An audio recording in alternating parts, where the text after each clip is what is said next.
This is a framed cabinet, meaning there's a frame that holds the box of the cabinet together, or helps hold the box of the cabinet together.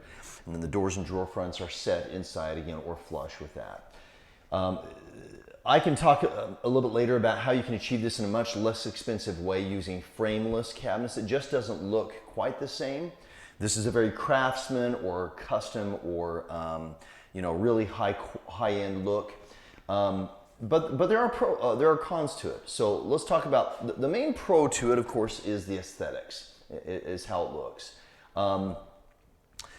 You won't find many cabinet manufacturers who are phenomenally good at manufacturing inset cabinets. The tolerances of the reveal around the doors and drawers you see here are important. If this door was off by a 1/16 of an inch, it was tighter on this side than this side, it would be very, very obvious to the naked eye.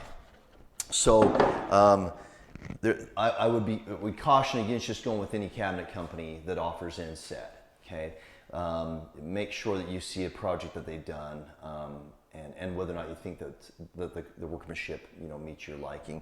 The other thing is that your doors and drawer fronts, if they're not aligned this way, right? If I look this way, if they're not aligned evenly, then it's easy to tell if they're if they're not true to each other. Now, drawers can adjust a little bit with the drawer guides. Your hinges can adjust in and out, but you want that to be as true and flush with that face frame as possible. Okay. All right. Let's talk about some of the cons with inset cabinets. So, number one, cost. Inset. Over a full overlay, which you can see in the kitchen, our showroom display back here. Those are full overlay doors. Let me just see if I can just walk over there real quick and show you without knocking anything over. You've got the face frame on the cabinet is behind the door in this case, right? If you can see that. And so your doors are sitting on top of the face frames. Full means that the door covers most of the face frame. Partial overlay means that that's less than full, okay? But with inset, you're gonna pay anywhere from about, I don't know, 25 maybe on the low end up to 40% more on the entire job where there's inset than if you just had it as full overlay, okay? So it's a pretty big jump in price.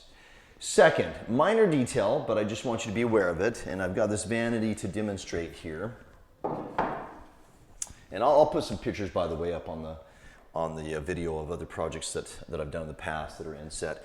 But your storage space is now reduced by about 3/4, maybe slightly more, because your bumpers, when you have full overlay, the bumpers push the doors out from the face of the cabinet just a little bit more. But you actually can't, if you want to stick, say, a plate or a bowl or something there in a wall cabinet, and it's going to eat up the space where the face frame is, now it can no longer do that, okay? So that's another factor. So if you're doing a frameless cabinet project and you want to get the look of inset without spending the money, it won't be the same, but it'll be close. You can take and put your panels on your cabinets so those panels come out flush with the sides of the cabinets like that, okay? Not only that, but then you'll want to take do the same thing, a filler or panel at the bottom of the cabinet, on a wall cabinet, and certainly on the top as well, which will help give the appearance of an inset. It doesn't always work great because it won't be the same thickness.